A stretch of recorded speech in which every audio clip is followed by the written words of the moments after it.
Hello, my lovely student out there. Welcome to Study with Miss MS. This is my YouTube channel and this is my first video on this channel. तो इस channel के माध्यम से हम लोग English सीखने वाले हैं, वो भी बिल्कुल जीरो से। तो चलिए शुरू करते हैं बिना किसी देरी के।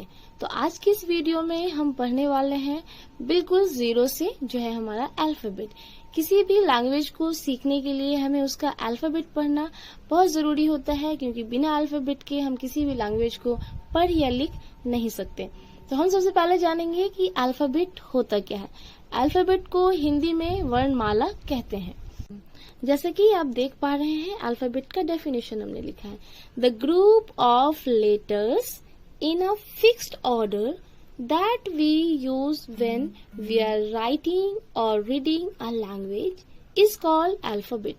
इसका मतलब है अक्षरों का वैसा समूह जो एक फिक्स्ड ऑर्डर में हो, यानी कि ये नहीं कि पहले Z आ गया, फिर X आ गया, फिर A आया, मतलब वो अनफिक्स्ड ऑर्डर हो जाता है। फिक्स्ड ऑर्डर का मतलब A, B, C, D, E, F etcetera. तो एक वैसा अक्षरों का समूह जो एक फिक्स्ड ऑर्डर में हो और जिसका उपयोग हम लिखते और पढ़ते समय करते हैं किसी भी भाषा में, उसे ही हम क्या कहते हैं? उसे ही हम अल्फाबेट कहते हैं।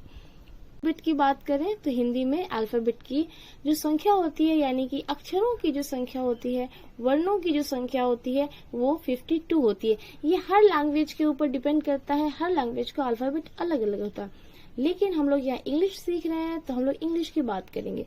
इंग्लिश में 26 लेटर्स होते हैं। There are 26 letters in the English, यानी कि इंग्लिश भाषा में जो अल्फाबेट की संख्या है वो हमारी 26 है।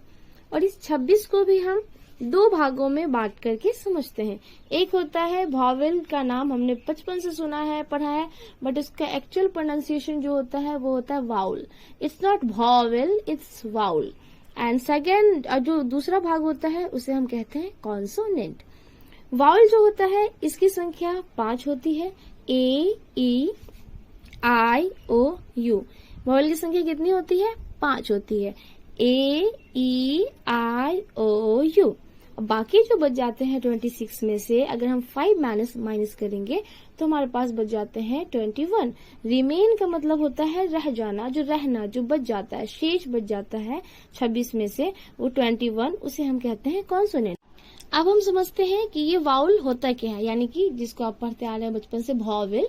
तो ये वॉवेल यानी कि वाउल होता क्या है? वैसा अक्षर, वैसा लेटर जिसको हम फ्रीली प्रोनाउंस कर सकते हैं, फ्रीली बोल सकते हैं, उसको बोलने के लिए किसी दूसरे लेटर्स की जरूरत नहीं होती है, उसे हम वाउल कहते हैं।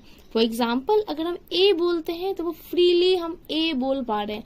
ए में दूसरा कोई भी लेटर नहीं आ रहा, ई में भी दूसरा लेटर नहीं आ रहा, तो ए, ई, आई, ओ, यू। जब भी हम इस 5 लेटर को बोलते हैं तो बिना इसमें ना तो तालुक का नीड होता है, ना तो इसमें लिप्स के नीड होते हैं। और लेकिन जब हम कॉन्सोनेंट की तरफ आते हैं तो कॉन्सोनेंट जो होते हैं हमारे, फॉर एग्जाम्पल अगर हम बी बोले, सी बोले, डी बोले, तो जब हम बी बोलते हैं तो इसमें हमें ब, और ब को अगर हम ई जोड़ते हैं तब जाके हमारा क्या बनता है? ब में जब हम ई जोड़ते हैं तो हम इसको क्या लिख सकते हैं? बी। अगर हम इसको ऐसे समझें, इंग्लिश में ही समझें, तो यहाँ हम कह सकते हैं कि बी, और प्लस ई जोड़ते हैं तो क्या होता है हमारा? बी। कि बी बोलते समय ई की आवाज आती है, लेकिन जब हम ई बोलते हैं तो ये एक फ्री है, ये स्वतंत्र है, इसमें हमें किसी दूसरे लेटर की आवाज नहीं आती है। हम ए बोलते हैं, वहां भी दूसरे लेटर की आवाज नहीं आती है। ओ बोलते हैं, वो भी पूरी तरीके से फ्री है। अगर हम सी बोलते हैं तो सी में सौ भी आता है और प्लस में ई भी आता है, इसलिए ये कॉन्सोनेंट है। कॉन्सोनेंट को हम फ्रीली प्रोनाउंस नहीं कर सकते, फ्रीली हम बिना किसी दूसरे लेटर्स के मदद के नहीं बोल सकते। उम्मीद है आप लोगों को ये सेशन समझ आया होगा। आज हमने बहुत ही बेसिक सी चीजें पढ़ी है, जो कि है हमारा अल्फाबेट। किसी भी लैंग्वेज को सीखने के लिए जिसकी बहुत ज़रूरत होती है, उसके बिना हम लैंग्वेज नहीं सीख सकते। तो अल्फाबेट कोई बहुत बड़ी चीज़ नहीं है, कोई भौकाल नहीं है।